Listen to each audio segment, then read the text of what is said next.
We've just learned that meeting taking place with the United Nations Security Council will happen at roughly 7 o'clock Eastern Time here in New York City.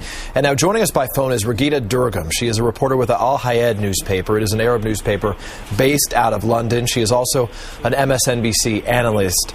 Regina, thank you very much for that. And as we speak to you, I want to update our viewers with an Arab League chief. Amr Moussa has now accused the UN Security Council in advance of its meetings of, quote, ignoring Israel's onslaught on Gaza, saying the delay in agreeing to a resolution is proof of failure to properly handle the conflict. What do you anticipate will be the course of conversation and the potential for any new action taking place after this meeting this evening?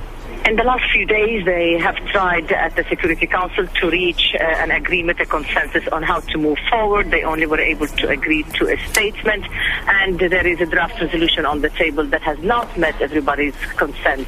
Therefore, I believe right now they will be trying to call for a ceasefire, an immediate cease of fire by all.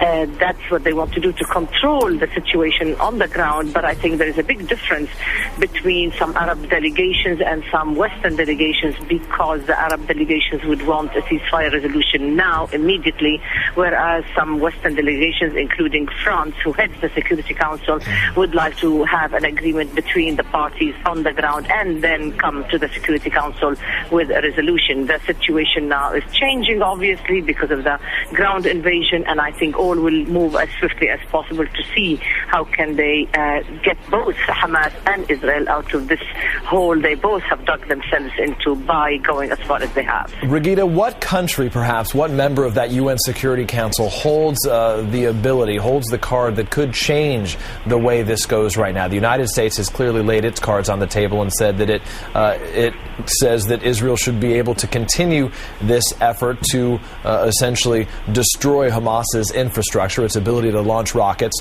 So what would need to change? What needs to happen for any ceasefire to really take effect? Well, clearly, if the United States opposes a Security Council resolution that would call for anything, that means this resolution will not pass, as the United States obviously holds the veto power, being one of the 5 permanent members.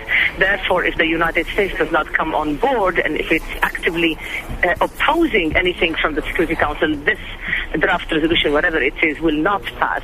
But I think the situation now is going to be changing momentarily, because all of the discussions that have taken place that took place before the ground invasion began. So we would have, by the way, a number of foreign ministers, Arab foreign ministers, coming to New York today and tomorrow, initially with the idea of starting to work towards something on Monday. So as it happens, the Security Council will be meeting today, but there will be continuity of the deliberations of the Security Council in the few days to come on the level of the foreign ministers. I don't think the United States can afford to look as if it opposes a ceasefire in the Security Council open-ended like this. I think the situation is going to get tougher for the United States at this point, particularly if it's actively pursued in the Security Council. This is not a happy situation for anybody, because the Israelis are not clear on what they want to do with this invasion. Do they want an overthrow of Hamas from power completely? I'm told that's not the purpose. What else do they want? That is the question we all have to learn in order to know what are the limits of this operation. Or maybe it's not. It does not have time limits at all.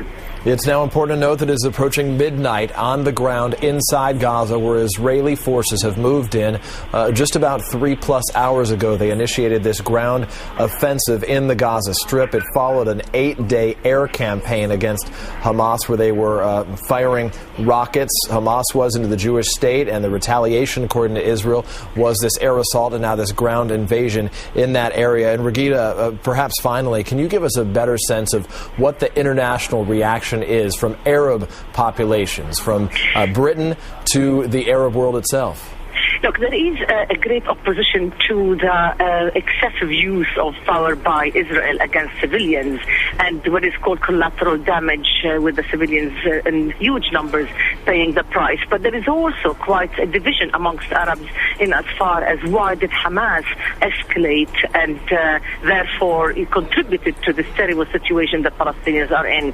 In the final analysis, there is a Palestinian Authority represented by President Mahmoud Abbas and Prime Minister Salam Fayyad. There needs to be right now a solution that is not simply to step over the moment of disaster, but also to find out how to make both the Palestinian Authority sustainable and a ceasefire durable. And that will take real serious international effort, and not only an Arab effort, but I think the Arabs are rather concerned because no one is really ready to go for a full war, and so are the Israelis, because they don't really know what is Israel going to be up to. If it does not want to occupy Gaza, then what is the purpose of this invasion?